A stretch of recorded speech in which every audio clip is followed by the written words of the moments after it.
आप प्रतिदिन की शिविर श्रृंखला माला में विषय रत्नत्रय समझ रहे हैं। रत्नत्रय क्या होता है वो सब आप जान रहे हैं। तो सम्यक रत्नत्रय के बारे में आप समझ रहे हैं। तो हमने आपको बताया था कि सम्यक रत्नत्रय के बारे में समझने के लिए तो आपने सम्यक दर्शन, सम्यक ज्ञान, सम्यक चारित्र को समझा। सम्यक दर्शन सच्चे देव शास्त्र गुरु का सच्चा सिद्धांत सम्यक दर्शन है। फिर हमने जाना कि सच्चे देव शास्त्र गुरु का स्वरूप क्या है। तो सच्चे देव का हमने स्वरूप जाना, जो वीतरागी, सर्वज्ञ और हितोपदेशी होते हैं वे सच्चे देव कहलाते हैं। और वीतरागी बनने के लिए सबसे पहले निर्ग्रंथ होना पड़ेगा, निर्ग्रंथ दिगंबर मुनिराज बनना पड़ेगा। और निर्ग्रंथ दिगंबर मुनिराज साधना के बल से, ध्यान के बल से वीतरागी होंगे। और वीतरागता का फल सर्वज्ञता अर्थात केवल ज्ञानता है। जो वीतरागी सर्वज्ञ भगवान है उनकी उपदेश, उनकी वाणी ही हित का करने वाली है, हमारा हित करने वाली, तो वो हित उपदेशी। इस तरीके से हमने सच्चे देव के बारे में जाना। सच्चे गुरु के बारे में हमने जाना जो 5 इंद्रियों की विषयों की इच्छा से रहित है, जिनको 5 इंद्रियों के विषयों की इच्छा नहीं है। फिर हमने समझा कि जो आरंभ परिग्रह से रहित है। आरंभ हिंसा, किसी भी प्रकार की जीव की हिंसा से रहित है। अपरिग्रह संपूर्ण परिग्रह, धन धान्य आदि, बहिरंग और मिथ्यात आदि अंतरंग, ऐसे 24 परिग्रह से रहित होते हैं। और ज्ञान, ध्यान और तप में लीन रहते हैं। ज्ञान स्वयं स्वाध्याय करते हैं जिनेंद्र भगवान की वाणी का, और भव्य जीवों को कराते हैं। तो ध्यान, अपने आत्म ध्यान में तत्पर रहते हैं। और ज्ञान, ध्यान, तपोरकता और तप में लवलीन है। ये अनशन आदि जो 12 प्रकार के तप होते हैं उनमें तपते रहते हैं और कर्मों की निर्जरा करते रहते हैं। आज सच्चे शास्त्र के बारे में हमने समझा कि जो जिनेंद्र भगवान की वाणी है, जो वीतरागी सर्वज्ञ हितोपदेशी भगवान की जो वाणी है, वही जिन वाणी है जो कि जीव का कल्याण का करने वाली है। फिर उसके बाद में हमने ऐसा समझने के बाद सम्यक दर्शन के बाद हम चले थे सम्यक ज्ञान। सम्यक ज्ञान कहा था कि जिसको जो सम्यक दृष्टि है, जिसको सम्यक दर्शन हो चुका है, ऐसा सम्यक दृष्टि है, उसका जितना भी ज्ञान है वो सम्यक ज्ञान होता है। फिर हमने सम्यक चार्ट के बारे में समझा था। तो आज थोड़ा सा सम्यक चार्ट के बारे में, जो हमने तुम्हें चार्ट बनाया था यहाँ पर समझाया था टेबल्स बना करके, तो उसको हम थोड़ा सा और अच्छे से समझ लेंगे। थोड़ा सा चेंज करना है, उसमें थोड़ा सा बदलाव करना है। तो जहाँ हमने कहा था कि सम्यक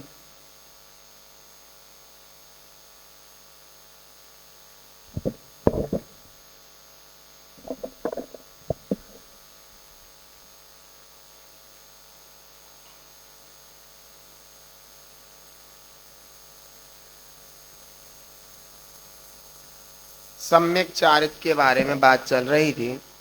तो सम्यक चारित्र के हम यहाँ पर 2 भेद कर देंगे। तो इसमें इतना बदलाव करना है कि व्यवहार सम्यक चारित्र और निश्चय सम्यक चारित्र, ऐसा बदलाव कर लेंगे। सम्यक चारित्र के जैसे ही भेद करेंगे, पहले ही थोड़ा बदलाव करना है शुरू में ही। व्यवहार सम्यक चारित्र और निश्चय सम्यक चारित्र, यहाँ पर यह बदलाव कर लेंगे। ठीक है, कुछ नहीं करना है, किसी के पास नहीं देखना है, सिर्फ हमें यहाँ समझना है। व्यवहार सम्यक चारित्र और निश्चय सम्यक चारित्र, ऐसे हम यहाँ पर 2 भेद कर लेंगे। ठीक है, कोई दिक्कत? अरे लिखना ही पड़ेगा क्या? हैं? ये तो बहुत आसान है, हमें ऐसे लिखना पड़ेगा, व्यवहार सम्यक चारित्र, और यहां लिख देंगे निश्चय सम्यक चारित्र। ठीक है, अब व्यवहार सम्यक, अब निश्चय सम्यक चारित्र को तो यूं ही छोड़ देंगे, अब व्यवहार सम्यक चारित्र के हम भेद कर देंगे ऐसे। अब उसके भेद आ जाएंगे जो हमने लिखे हैं, कौन से? सम्यक्ताचरण चारित्र और संयमाचरण चारित्र, और वो वैसा का वैसा आ जाएगा। इतना सिर्फ बदला हुआ है। जब हम नीचे जा करके मुनिराज के सर्वदेश चारित्र को नीचे जाके करते हैं ना, जब हम नीचे जा, कहां देख रही है भैया, इनके यहाँ भोजन पे चले जाइए। तो जब हम नीचे जाते हैं और नीचे हम कहते हैं देश चारित्र और सर्वदेश चारित्र करते हैं ना, एक देश चारित्र, तो जो मुनिराज सर्वदेश चारित्र पालन करते हैं, व्यवहार चारित्र, वे ही मुनिराज जब आत्मा में लीन होते हैं तो उनको निश्चय चारित्र, निश्चय सम्यक चारित्र होता है। ये वाला समझ में आ गया? समझ में आ गया? तो यहाँ पर वही स्वरूपाचरण चारित्र था, क्या चारित्र निश्चय, वही वाला हमने थोड़ा सा ही बदलाव किया, इसमें कोई बदलाव करने की जरूरत भी नहीं थी, लेकिन फिर भी हमने ये, यहाँ तक तो व्यवहार था ही, और आत्मा में लीन हो तो निश्चय सम्यक चारित्र हो जाता है, वो यहाँ पर हमने अलग से कर दिया। नहीं आई समझ में? अब कहाँ देख रहे हो, आ गई समझ में? तो बताओ तो, हाँ हूं तो करो, ए ढूंढ रहे किताब में। अब ये तो पता चलेगा हाँ समझ में आ गई, जो तो यहीं बैठी रहे।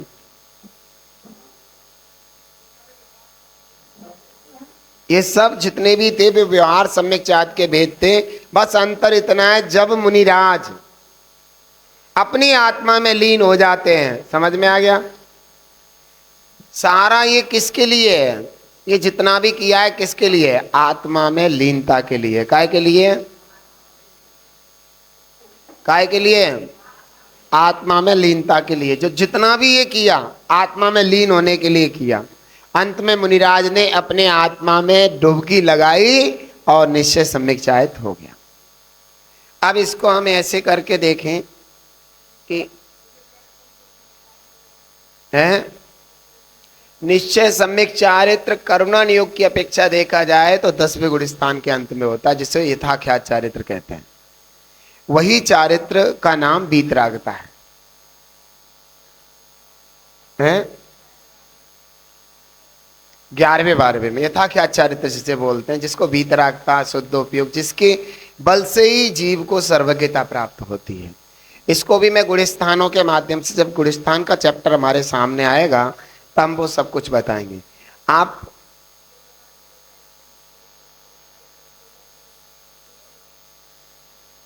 बुआ जी, अम्मा जी, ये 4-5 बार बता दिया आपको मैंने, तो ये तो हम पहले बता चुके हैं। हाँ अब सुनिए, इतना सुनिए। हाँ ये बिल्कुल आप सही कह रही हैं, वो सब व्यवहार सम्यक चारित्र था। वहां नीचे बताया था मुनिराज को जब आत्मा में लीन होते वो निश्चय सम्यक चारित्र होता। मैं आपको कुछ चीज बताना चाहता हूं, ये ध्यान रखो। थोड़ा सा नहीं, बहुत सारा बताएंगे हम। थोड़े से क्या काम चलेगा? थोड़ा तो हमने बता ही दिया है। जो सम्यक दर्शन को नष्ट करने वाले जो 25 दोष हैं, उन वो जो है उनको ना लगाए, वो सम्यक दृष्टि दी 25 दोषों को। और सम्यक्त के जो गुण हैं 8 निसंकित आदि, मुंडी तो हिलाओ, और 4 भावनाएं प्रसम आदि, इनको धारण करे, वही सम्यक्ताचरण चारित्र है। समझ में आ गया?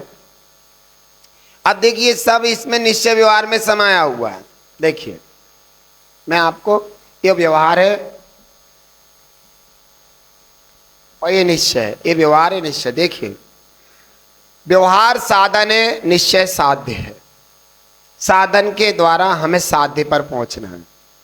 साध्य हमारा एंड होता है, जिस चीज की हमें प्राप्ति करनी होती है वो साध्य होता है। जैसे आम का जो पका फल है वो हमारा साध्य है, क्योंकि उससे हमें खा करके पेट भरना, ठीक है। और साधन क्या है? आम के पेड़ पर चढ़ना, डालियां पकड़ करके बैठना, अच्छे से कस के उसे तोड़ना, ये सब साधन है ना। और आम के फल की प्राप्ति हो जाना साध्य है। संवेद शिखर पर पहुंच जाना साध्य है। और बाकी जितनी भी बस है, ट्रेन है, गाड़ियां हैं, जैसे भी हम जाएंगे वो सब साधन है। समझ में आ गया? तो व्यवहार साधन होता है और निश्चय साध्य होता है। व्यवहार कारण होता है और निश्चय कार्य होता है। समझ में आ गया? कार्य हमें करना है भगवान का अभिषेक, उससे पहले कुएं का जल छानना, सामग्री बनाना, ये सब कुछ करना, वहां पर पांडुक शिला विराजमान करना, थाली बर्तन सब विराजमान करना, लोगों को तैयार करना, महाराज जी को ले जाकर के बिठाना, ये सब कुछ क्या है? साधन, कारण। और कार्य क्या होगा? भगवान का अभिषेक। समझ में आ गया? तो मेरा कार्य क्या है? आत्मा में लीनता। कार्य क्या है? बीतरागता। एक ही बात है, आत्मा में लीनता, बीतरागता, शुद्धोपयोग। ये भी वही चीज है, शुद्धोपयोग भी वही चीज है। अशुद्ध उपयोग होता है राग द्वेष मोह से सहित उपयोग को अशुद्ध उपयोग कहते हैं। अशुद्ध उपयोग कहता है किसे? जो राग द्वेष मोह से रहित जो उपयोग जीव का है, ज्ञाता दृष्टा उपयोग, वो शुद्ध उपयोग है। समझ में आ गया? नहीं आया समझ में? समझ में आ गया? इतना अंतर है। तो व्यवहार और निश्चय की बात को हम समझ पा रहे हैं कि व्यवहार साधन है, निश्चय साध्य है। बिना व्यवहार के निश्चय की प्राप्ति नहीं होती। अगर बिना व्यवहार के निश्चय की प्राप्ति हो जाती तो भरत चक्रवर्ती घर में रहते हुए मोक्ष चले जाते। चले गए हैं? जिस बिना नहीं जिन राज सीजे तुरलो भव कीच में। जिस चारित्र के बिना, इस व्यवहार चारित्र के बिना जिनेंद्र भगवान, तीर्थंकर भगवान भी मोक्ष को प्राप्त नहीं कर सके। ये महान चारित्र है, यह निर्गंत दिगंबर मुद्रा, इसके बिना जीव मोक्ष की प्राप्ति नहीं कर सकता है। समझ में आया? कभी नहीं कर सकता। तो ये निर्गंत मुद्रा, जिन मुद्रा, देखो जितने भी तीर्थंकर भगवान की प्रतिमाएं मिलेंगी सब जिन मुद्राधारी हैं। बिना जिन मुद्रा के उनको मोक्ष की प्राप्ति नहीं हुई। समझ में आ रहा है? ये बात अच्छी तरह समझ लो, 3 काल में भी नहीं होगी। लेकिन जिन मुद्रा सम्यक चारित्र से सहित होना चाहिए। कैसे? क्योंकि सम्यक शब्द लगाया सम्यक दर्शन और सम्यक ज्ञान पूर्वक ही ये हुआ है, इसलिए सम्यक शब्द लगाया। जिसको सम्यक दर्शन सम्यक ज्ञान नहीं है वो, समझ में आ गया? नहीं आया समझ? जिसको सम्यक दर्शन सम्यक ज्ञान नहीं है उसके सम्यक चारित्र भी चाहे मुनिराज के रूप को धारण कर ले, कितने ही तप तपस्या कर ले, कितना ही चारित्र पालन कर ले, जब तक सम्यक दर्शन सम्यक ज्ञान नहीं है तब तक वह सम्यक चारित्र नाम नहीं पा सकता। नहीं आई समझ में? नहीं आई। इसलिए यहां सम्यक शब्द लगाया चारित्र के पहले। अगर हम सम्यक शब्द हटा दो और चारित्र रह जाए तो इसकी कोई वो क्वालिटी से नहीं है। ये मोक्ष का कारण नहीं बन सकता।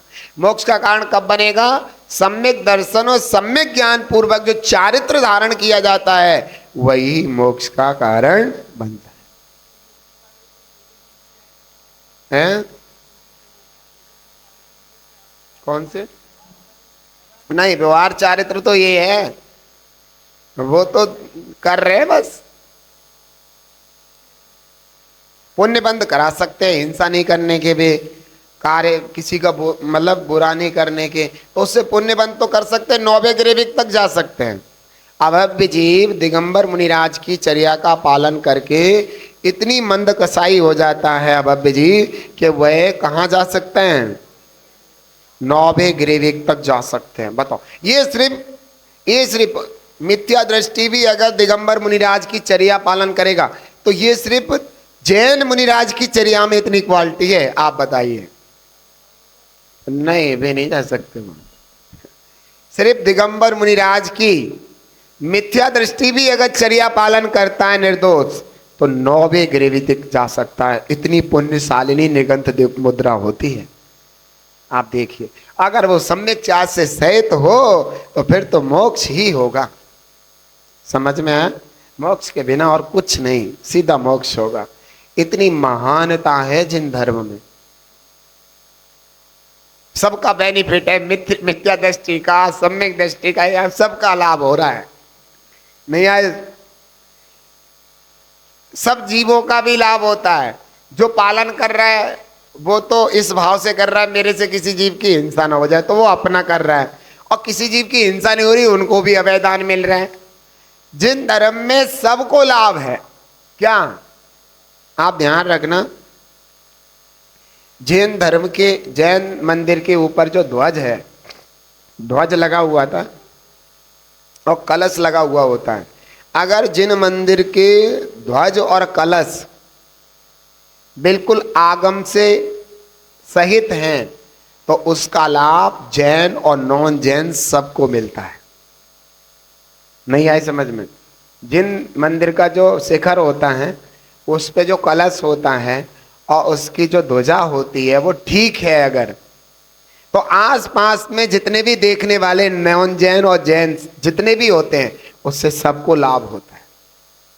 कितनी बड़ी क्वालिटी है, ये आगम में लिखा हुआ है कि सबको लाभ होता है उससे। जैनियों के साथ साथ उनके व्यापार में भी वृद्धि होती है। नहीं आई समझ में? उनके व्यापार में भी वृद्धि होती है, जितने भी आसपास उसे देख पा रहे हैं। ये जैन मंदिर का महान प्रतीक है। आप देखिए, जो तीर्थंकर होते हैं ना, तीर्थंकर का जन्म से 6 माह पहले ही रत्नों की वर्षा होती है, तो पूरी नगरी को लाभ होता है। देखिए आप, देखा है, सुना है आपने? पूरी नगरी को। और तीर्थंकर का जन्म होता है तो नरकों में भी क्षण भर के लिए शांति हो जाती है। आप देखिए कितना प्रताप है जिन धर्म का, इससे ज्यादा और क्या प्रताप हो सकता है। यह जैन धर्म जगत का हमेशा लाभ करने वाला है, जगत का कभी नुकसान करने वाला नहीं है। तो आपने ये सब चीज पढ़ी समझी?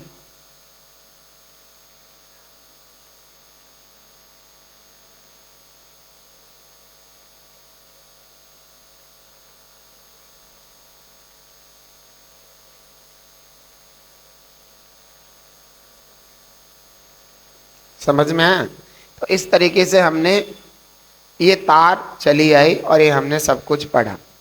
तो इससे पता चला सम्यक चारित्र तो हुआ निश्चय और व्यवहार। तो फिर हम चले व्यवहार में सम्यकता चरण चारित्र।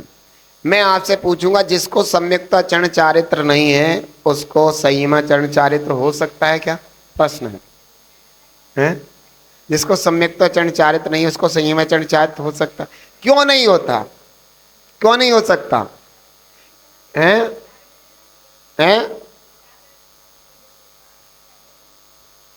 सुमन बहन कुछ कह रही हैं। हाँ, नहीं सम्यक नहीं बोल, सम्यकता चरण चारित्र की बात कर रहा हूं। सम्यक चारित्र के तो भेद है। जिसको देखो, जिसको सम्यकता चरण चारित्र नहीं है, क्या उसको, जिसको व्यवहार सम्यकता चरण चारित्र नहीं है उसको व्यवहार संयमा चरण चारित्र हो सकता है? क्यों नहीं हो सकता? क्योंकि सम्यकता चरण चारित्र सम्यक दर्शन और सम्यक ज्ञान पूर्वक होता है। जब सम्यकता चरण चारित्र नहीं है तो सम्यक दर्शन सम्यक ज्ञान भी नहीं है। समझ में आ गई? ये लाइन लगी हुई है, नहीं आई समझ में? ये लाइन है, लाइन। सम्यक दर्शन है, सम्यक ज्ञान है, सम्यकता चरण चारित्र है। समझ में? और सम्यकता चरण चारित्र तो संयमा चरण चारित्र, क्योंकि सम्यकता चरण चारित्र होगा ही उसको जो सम्यक दृष्टि होगा। और हमने कहा संयम, बाकी की संयम वगैरह बिना मतलब का है, जिसको सम्यक दर्शन नहीं है। नहीं आई समझ में? बुद्धि में नहीं घुस रहा, नहीं आ रहा। ऊपर ही हमने सम्यक चारित्र की बात कही थी, तो कह रहे हैं हम सम्यक चारित्र के भेद बता रहे हैं। सम्यक चारित्र के भेद दो किए, व्यवहार सम्यक चारित्र और निश्चय सम्यक। तो व्यवहार सम्यक चारित्र में हम सबसे पहले लाए सम्यकता चरण चारित्र और फिर संयमा चरण चारित्र। मैं ये कह रहा हूँ जिसको सम्यकता चरण चारित्र नहीं है उसको संयमा चरण चारित्र कैसे हो जाएगा? क्योंकि सम्यक तो चरणचात किसको होता है? सम्यक दृष्टि को। और जब सम्यक दृष्टि नहीं तो संयम संयम हो जाएगा उसको, उसके संयम की कोई मान्यता नहीं है। ज्यादा स्वर्ग को दिला देगा, देव पर्याय को दिला देगा, लेकिन मूल अभिप्राय मोक्ष है, उसकी सिद्धि नहीं हो सकती। समझ में आ गया? नहीं आया? ये तो बहुत सरल चीज है। ये आप जो है बुढ़ापा मत रखो, युवा हो जाओ, जवान बच्चे। ये चीज हमने, ये चार्ट हम, मुझे लगता है यहां पर मैंने 4-5 बार बना दिया होगा अब तक, ऐसे चील बिलैया ऐसे कर करके बना दिया होगा। सीधा सीधा आंसर है, बहुत अच्छा सा, इसमें कोई दिक्कत नहीं है। हम चाहते हैं कि आप किसी चीज से अनभिज्ञ ना रहें।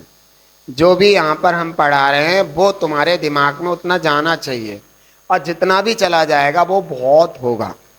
तो हमने यहाँ पर चार्ट बनाया था, सम्यक चारित्र बनाया था, नहीं बनाया था? सम्यक चारित्र के कितने भेद थे?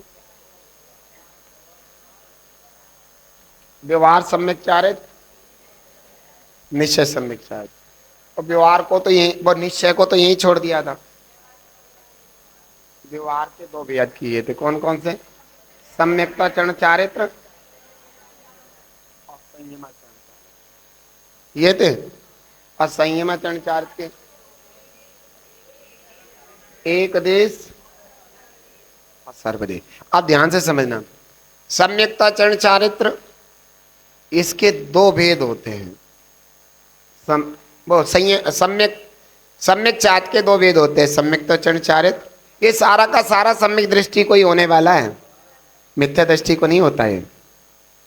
ये मिथ्या दृष्टि को हो जाएगा क्योंकि पहले ही सम्यक शब्द लगा, सम्यक चारित्र।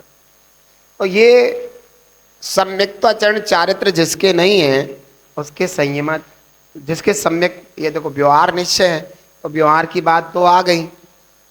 सम्यकता चरण चारित्र तो संयम चरण चारित्र। मैं ये कह रहा हूं जब सम्यकता चरण चारित्र नहीं है तो ये ऊपर का कुछ भी नहीं, ये नहीं, ये नहीं है, क्योंकि ये इसके बाद ही तो हुआ है। नहीं समझ में आया? मैं ये कहना चाहता हूं, आप लाइन समझिए। इसको तो मैंने अलग कर रखा था, ये तो निचोड़ है, इसको तो प्राप्त करना है, समझे? ये तो एक निचोड़ है, यहां तक हमें पहुंचना है, तो यहां तक पहुंचने के लिए हमें यहां से तक जाना चाहिए, जाना पड़ेगा। तो मैं कह रहा हूं कि जिसको व्यवहार सम्यकता चरण चारित्र नहीं है उसका अगली पोजीशन संयमा चरण चारित्र कैसे हो जाएगी? हो जाएगी। जब हम यहीं नहीं पहुंचे तो हम यहाँ कैसे पहुंच जाएंगे? और जब यहाँ नहीं पहुंचे हम तो एक देश और सर्वदेश कैसे हो जाएंगे? जब सर्वदेश मुनिराजों का चारित्र नहीं होगा तब तक हम यहां तक कैसे पहुंच जाएंगे जहां हमें पहुंचना था? समझ में आ गया? आत्मा में लीन हो जाएंगे बिना दिगंबर मुनिराज बने तो यहां तक हम नहीं पहुंच सकते, ये बताया था। तो लाइन लगी हुई है, तो जो पहला नहीं है तो दूसरा कैसे हो जाएगा? हो जाएगा।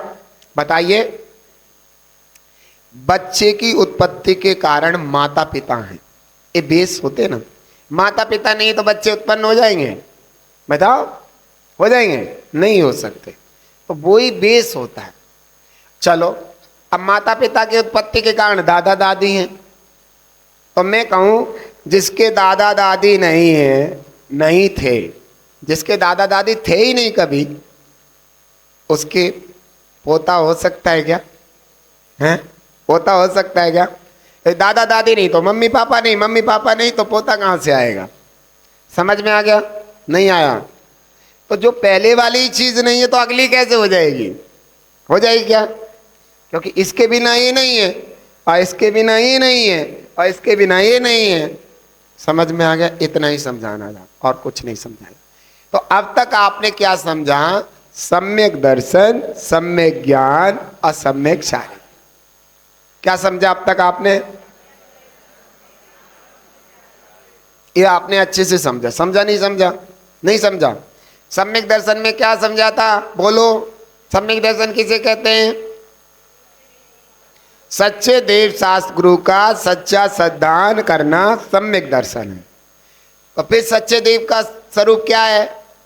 जो बीतरागी सर्वज्ञ तो उपदेशी हो वे सच्चे देव। फिर सच्चे गुरु का क्या स्वरूप है?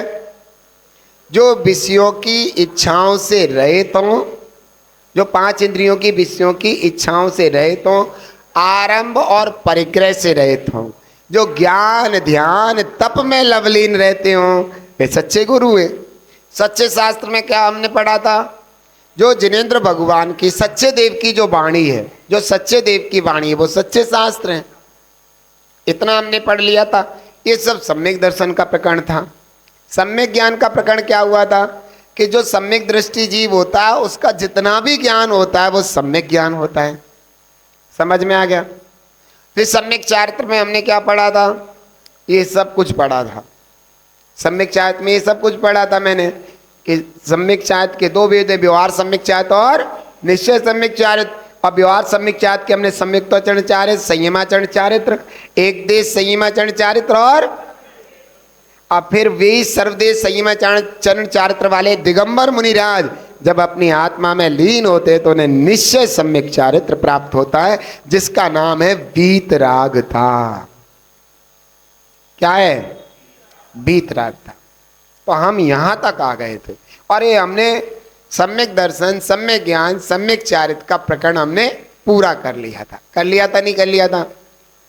अब इसको और अच्छे से करने के लिए हम बाद में चलेंगे, लेकिन सबसे पहले हम समझेंगे इनके सम्यक दर्शन, सम्यक ज्ञान, सम्यक चारित्र के विपरीत मिथ्या दर्शन, मिथ्या ज्ञान और मिथ्या चारित्र।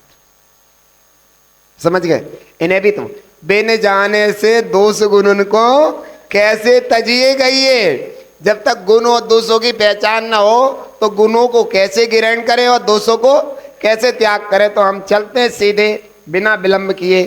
कहाँ पहुंचेंगे हम? मिथ्या दर्शन, मिथ्या ज्ञान, मिथ्या चारित्र। तो उनका नाम हम रख सकते हैं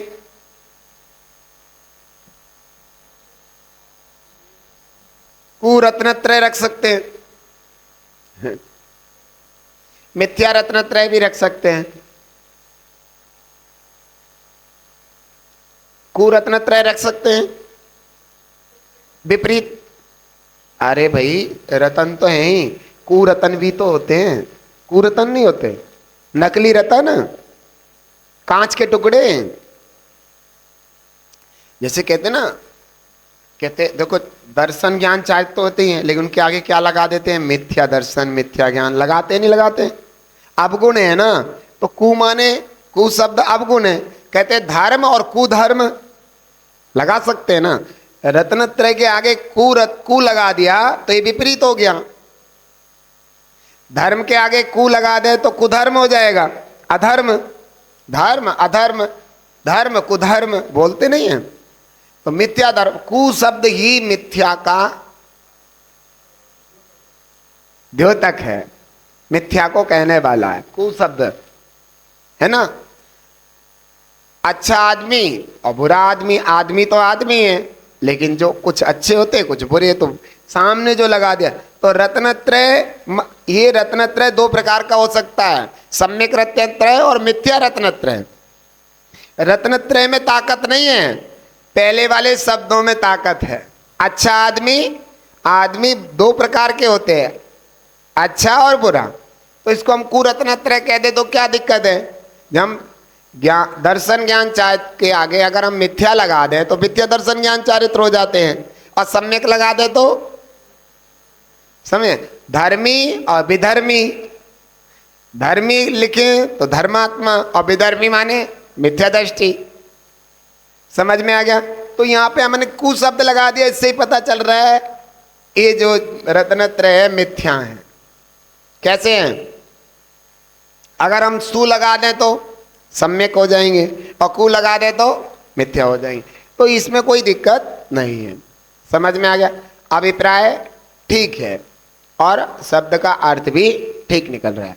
तो हम चलते हैं आपको लेकर के कुरत्नत्रय के बारे में। अगर हम देखें तो 3 भेद है। कितने? कौन कौन से? अरे आज तुम तो समझ गए, सब विद्वान हो गए। मिथ्या दर्शन, मिथ्या ज्ञान और मिथ्या चारित्र। एक कुरत्न है। समझ में आ गया? कौन कौन से? मिथ्या दर्शन, मिथ्या ज्ञान, मिथ्याचार। ये जो है सम्यक रत्नत्रय के विपरीत होते हैं। सम्यक रत्नत्रय के क्या होते हैं? विपरीत होते हैं, उल्टे होते हैं। जो अभी हमने सम्यक रत्नत्रय पढ़ा था ना, सम्यक दर्शन, सम्यक ज्ञान, सम्यक चारित्र, ये जो जितना भी हमने समझा था टॉपिक, ये उसके उल्टा होता है। वो मोक्ष का कारण होता है और ये संसार का कारण होता है। समझ में आ गया? वो काय का कारण होता है जो पहले पढ़ा था, और ये काय का है? संसार का कारण। समझ में आ गया? जब हम कहीं चलते हैं, किसी ने कहा ये नई गाड़ी है, रोड पर ही चलाना। क्या कहा? क्या कहा? ये नई गाड़ी है, रोड पर ही चलाना, रोड से अलग नहीं करना, नई गाड़ी है। अब इसको रमा होनी है। रमा समझते हो? नहीं समझते?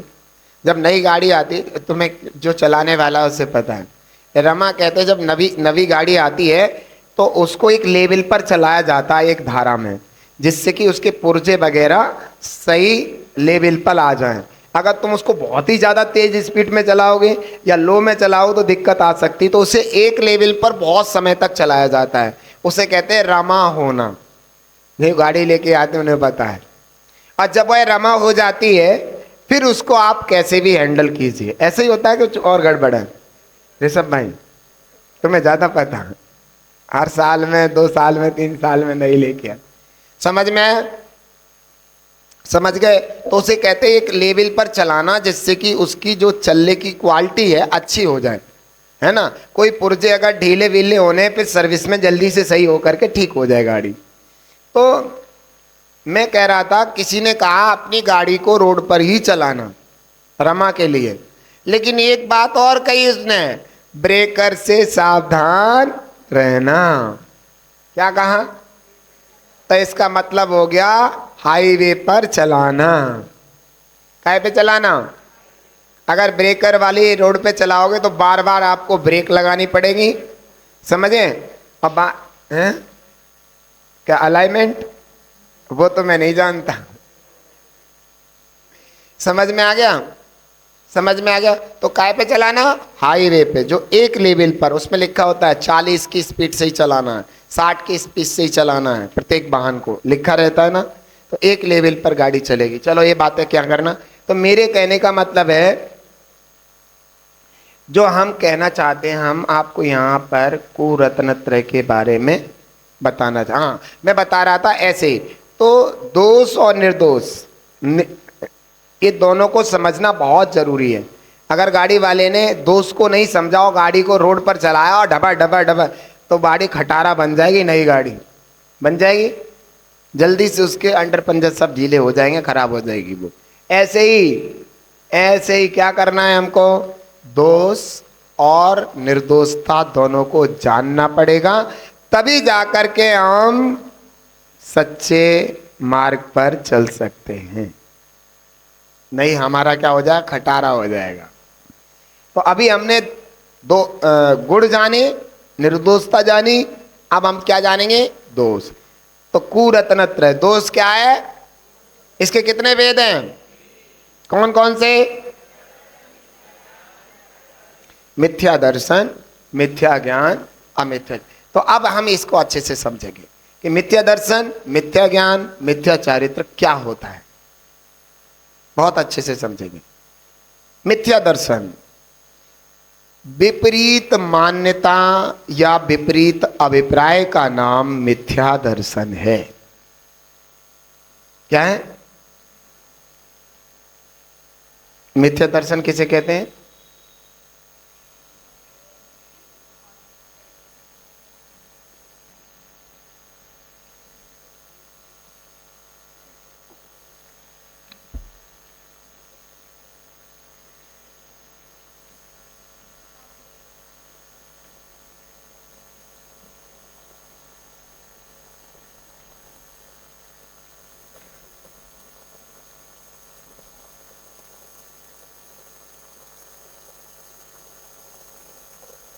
विपरीत मान्यता या विपरीत अभिप्राय, इसका नाम मिथ्या दर्शन है। मिथ्या दर्शन किसे कहते हैं? अब ये क्या है, ये थोड़ा हम समझ लें कि क्या होती है विपरीत मान्यता और क्या होता है विपरीत अभिप्राय। समझे, इसको हम समझें। विपरीत मान्यता ये है, अगर हम वहीं देवशास्त्र गुरु के नजदीक ही अपने चलें तो सच्चे देवशास्त्र गुरु को सच्चा ना मानना और झूठों को सच्चा मान लेना, ये क्या हो जाएगा? विपरीत मान्यता हो गई। क्या ऐसे बहुत से जैन कुल में पैदा हुए लोग हैं जो कहते हैं यहाँ क्या रखा, हम तो खाटू के पास जाएंगे, वहां हमें मिलेगा सब कुछ। और जबकि सच्चे देव के पास आने पर तीव्र पुण्य के उदय से संसार का वैभव भी अच्छा अच्छा मिलता है, और वे संसार के वैभव के लिए कहाँ जा रहे हैं? उल्टी जगह जा रहे हैं।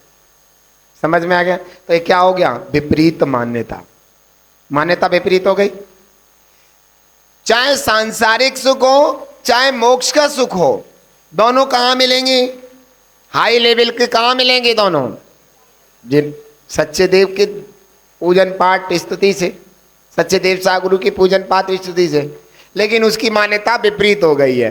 वो कहाँ जा रहा है? जहां उसके पल्ले में जो कुछ है वो भी नष्ट हो जाए। नहीं आई समझ में? तो क्या मान्यता हो गई? विपरीत।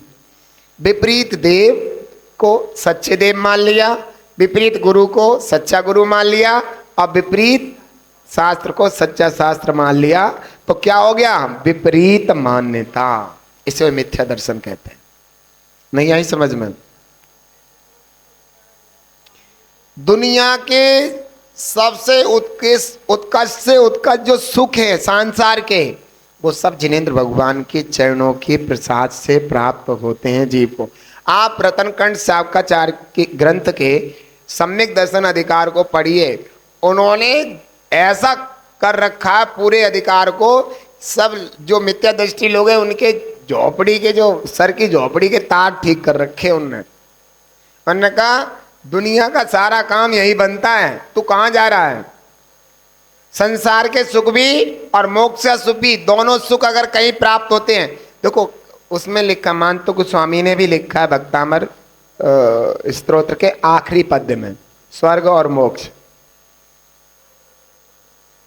समझ में आया? तो ये ध्यान रखना कि हमारी मान्यता कितनी गलत है कि हम जो है विपरीतता की तरफ चले जाते हैं। और ये क्यों जाते हैं उसका कारण पता है आपको? दूसरों के बताने से। तो वो ग्रहित मिथ्यात के कारण। दूसरे ने कह दिया अरे वहां चलो, भर भर के चल रहा है। बाब लोग की तरह कहते ना भेड़ चाल, हमें पता ही नहीं है सम्यक क्या है झूठा क्या है, कुछ नहीं पता। लोगों के कहने में आकर भागते हैं। अरे भाई इतना तो देख लो कि जिसके पास कठिन तपस्या है उसके पास ही तो शक्ति होगी। इतना सर में तुम्हारे घुसता नहीं क्या? नहीं घुसता। तुम्हारे दिगंबर मुनिराज कितनी कठिन तपस्या करते हैं आप देखिए, और वे चिलम फूको जाओ, शराब पियो जाओ और नालियों में पड़े रहें, रात दिन खावे हैं। बताओ, जमीन आसमान का अंतर है। नहीं आई समझ में? आ नहीं रहे आपके? तो आप इससे ही समझ लीजिए कि जो कठिन तपस्या करता है शक्तियां उसके पास होंगी, या फिर जो कुछ नहीं करते उसके पास होगी। इतना ही समझ लो। बताओ, इतनी बुद्धि में घुसता नहीं क्या? क्यों भाई घुसता है? दूध को जब हम कढ़ाते रहेंगे, आखिरी में जाकर के वो घी बन जाएगा। दूध से ही घी बनता हुआ किसी ने देखा है? नहीं देखा। मावा बनता है, और मावे को भी हम अगर कढ़ाते रहेंगे ना तो मावा भी आखिरी में जाकर के घी छोड़ देता है। आपने देखा है? आपने कभी मावा बनाया नहीं, और वो ब्राउन कलर का हो जाएगा, ठीक है, और उसमें से बचेगा तो वो घी छोड़ देगा। तो जो ज्यादा तपेगा उसकी शक्ति ज्यादा है, और जो फुक्का डुक्का है उनकी शक्ति ज्यादा है। बताओ किसकी शक्ति ज्यादा हो सकती है? जो दूसरों का बुरा चाहते हैं, हिंसा करते हैं, इतनी बड़ी बड़ी जटाएं रखा रखी है, समझ में आ रहा है, इतने सारी चीजें कर रखी है, उसमें जीव पड़ रहे हैं, फिर उन्हें किन किन चीजों से धोएंगे, फिर भी जीव सारे मरेंगे। ऐसे हिंसक जीव कभी तपस्वी हो सकते हैं? आप देखिए हम कहां कहां भटक रहे। तो वही बताने वाले विपरीत मान्यता। जो सच्चे थे उन्हें समझा नहीं और झुट्टे को सच्चा मान लिया। बोलो सच्चे दरबार की।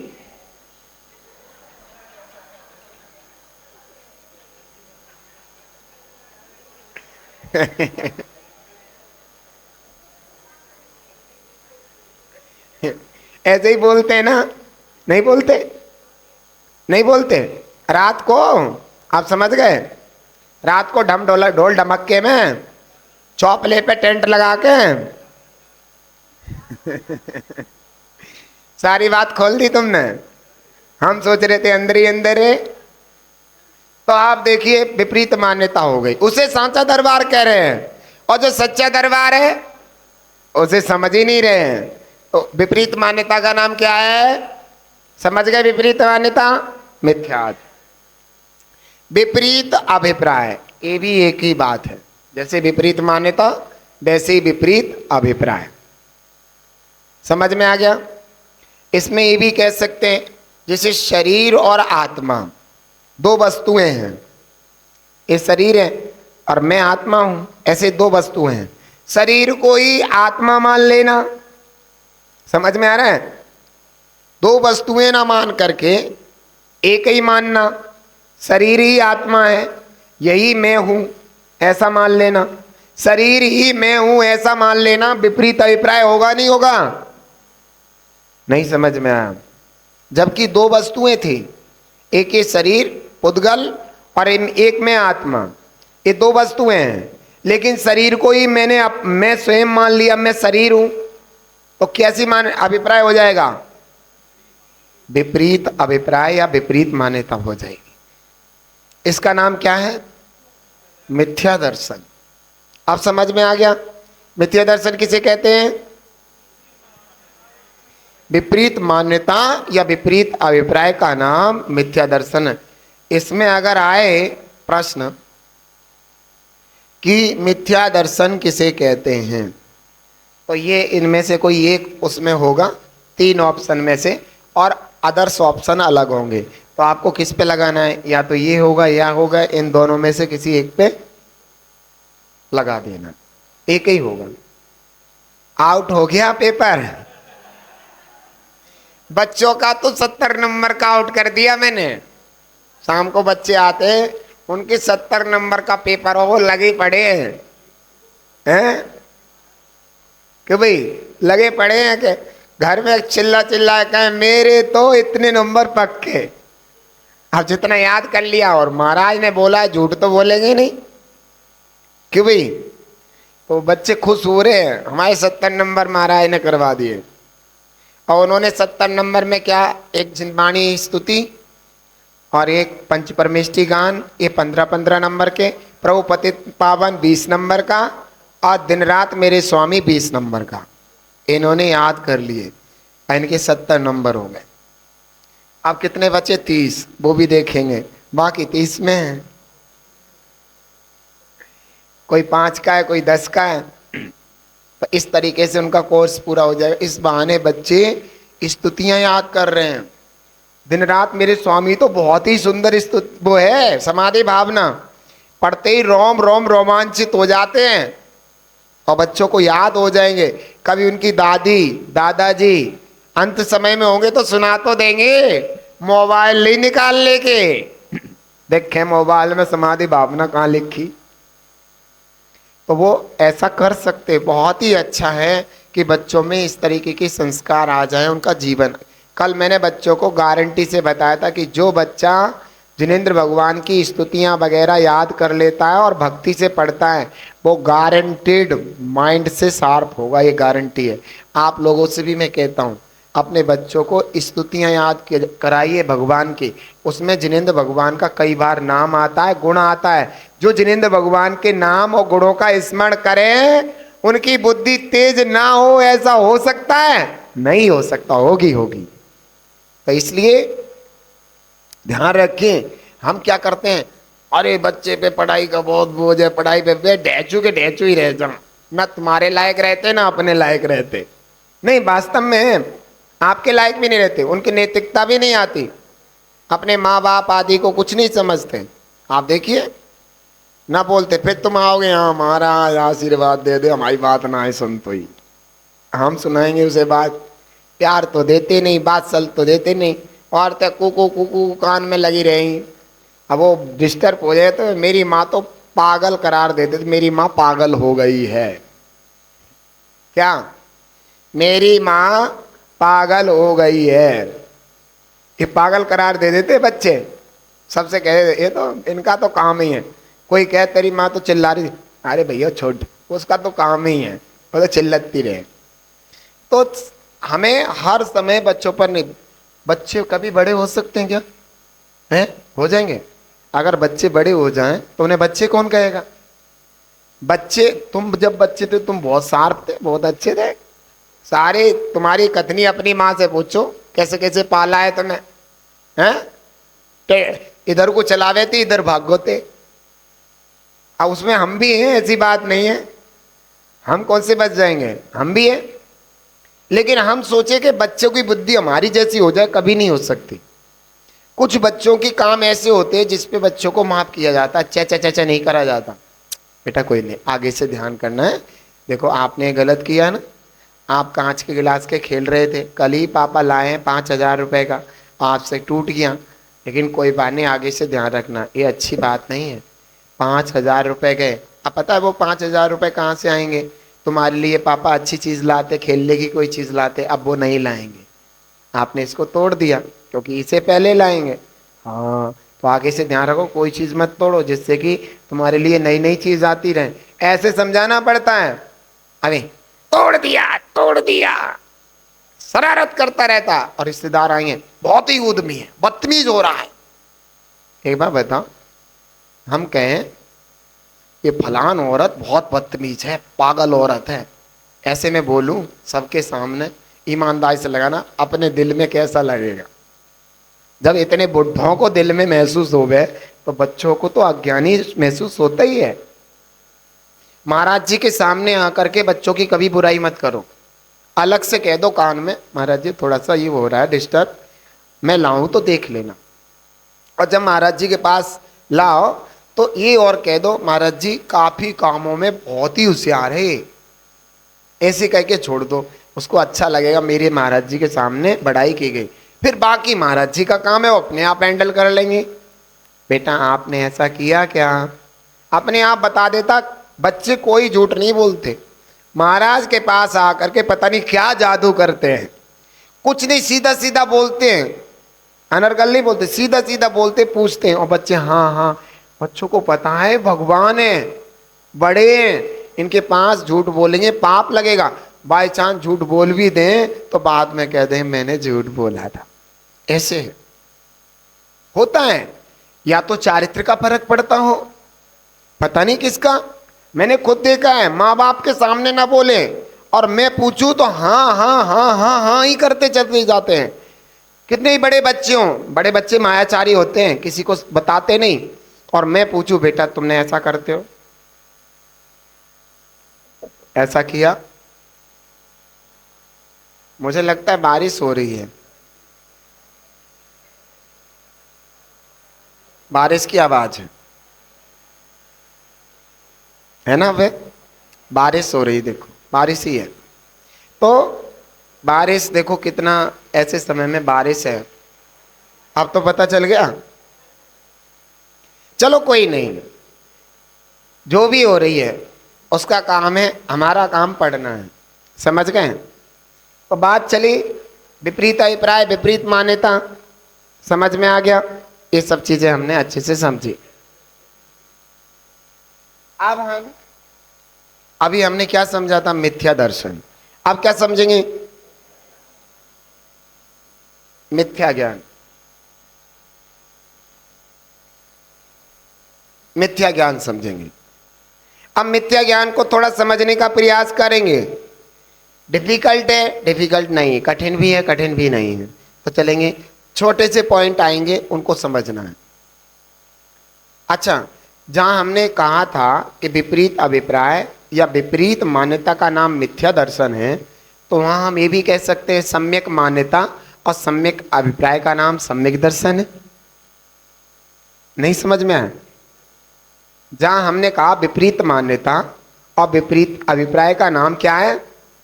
मिथ्या दर्शन। तो अगर हम ये कहते हैं सम्यक मान्यता और सम्यक अभिप्राय का नाम सम्यक दर्शन है, तो सही है। ये परिभाषा ऐसी भी बन सकती है। ऐसे ही सम्यक ज्ञान के बारे में हमने क्या बताया था आपको?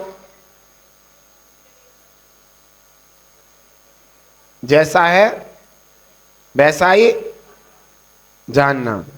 या ये भी कहा था जिनेंद्र, वो क्या कहा था, सम्यक दृष्टि का जितना भी ज्ञान है वह सम्यक ज्ञान होता है। और जैसा देव सागुरु का स्वरूप है वैसा ही जाना सम्यक ज्ञान है, ऐसा बोला था मैंने। लेकिन यहाँ हम मिथ्या ज्ञान में कुछ और बताने जा रहे हैं, ध्यान रखो। और उसको अगर हम सीधा कर देंगे तो वो सम्यक ज्ञान भी बन जाएगा। तो कहेंगे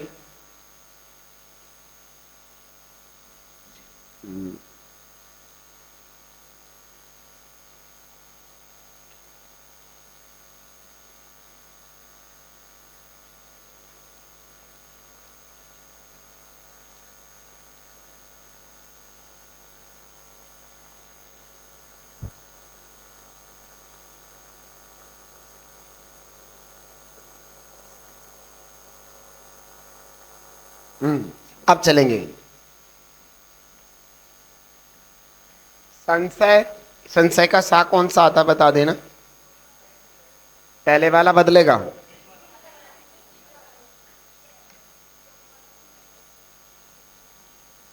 सही है, गुंडी वाला ही तो है। अब इसमें कुछ गड़बड़ है क्या? संशय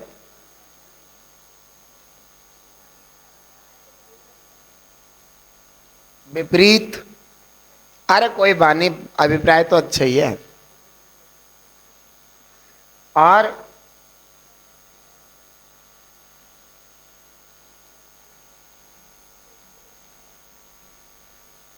अनध्य वसाय, अ न आधा ध य व साय, अनध्य बसाय।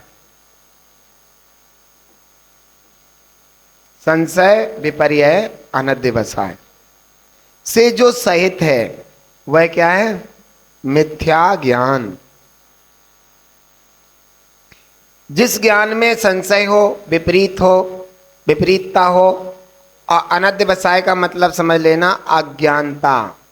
अनध्य बसाय का मतलब क्या हो गया? अज्ञानता। समझ में आ गया? जिस ज्ञान के अंदर संशय हो, विपरीतता हो और अनध्य बसाय अर्थात अज्ञानता हो, वह कौन सा ज्ञान कहलाएगा? मिथ्या ज्ञान। और जिसमें ना हो वो, देखो इसकी भी ऐसी परिभाषा बन जाएगी। जिसमें संशय ना हो, विपरीत। अब ये क्या होते हैं वो समझ लीजिए। संशय, यही वाले सच्चे देव सागुरु सच्चे हैं या उनके वे वाले सच्चे हैं? समझ में आ गया? नहीं आया समझ में? यही सच्चे हैं या वे सच्चे हैं? इनकी आराधना करने से दुख मिटेंगे या उनकी से मिटेंगे? तो संशय। समझ गए? हो गया ऐसा जानना, हो गया। विपरीत, वो ही सच्चे हैं। समझ में आ गया? कौन से? वो ही सच्चे, ऐसा विपरीत ज्ञान हो जाएगा। समझ गए? उल्टा हो गया ना। सच्चे को तो सच्चा माना नहीं, झूठे को सच्चा मान लिया। विपरीत, अनध्य बसाय, मुझे मतलब ही नहीं है। ऐसे लोग भी देखे होंगे, ना इनको मानते ना उनको मानते, मौज लेते जिंदगी की। अज्ञानता है उन्हें, ना तो सच्चे धर्म से ना झूठे धर्म से उनसे कोई मतलब ही ना है, वो अपनी मौज में रहते हैं। समझ में आ गया? तो ये भी अज्ञानता ही है कि नहीं? तो मिथ्या ज्ञान किसे कहते हैं? जिसके अंदर संशय हो, जो विपरीतता को जाने और अज्ञानता को जाने। समझ में आ गया? समझ गए? और जो संशय से रहे तो, विपरीतता से रहे तो, अज्ञानता से रहे तो उसे क्या कहेंगे? सम्यक ज्ञान कहेंगे। हैं? वो 5 प्रकार के मिथ्यात हैं। बेस वो कहते हैं ना, संशय, वो नहीं, वो लाइन आती है पूरी आलोचना पाठ में ना, याद तो वो तो आती है, लाइन तो आती है कुछ, तो बता, रोज रोज पढ़ के।